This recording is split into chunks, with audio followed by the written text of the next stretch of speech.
प्यारे बच्चों, आज हम जानेंगे दिनों के नाम। Today we learn about names of the days. अगर उससे पहले आपने मेरे चैनल को सब्सक्राइब नहीं किया तो चैनल को सब्सक्राइब करके वीडियो को लाइक कर दें।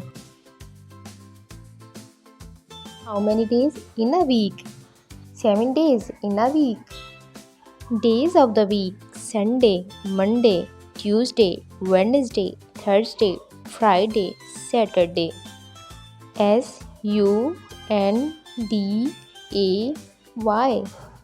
संडे। उर्दू में संडे को बोलते हैं इतवार। MONDAY, Monday. पीर, TUESDAY, ट्यूसडे। मंगल, WEDNESDAY, वेडनेसडे। बुध, THURSDAY, थर्सडे। जुमरात, FRIDAY, Friday. जुम्मा,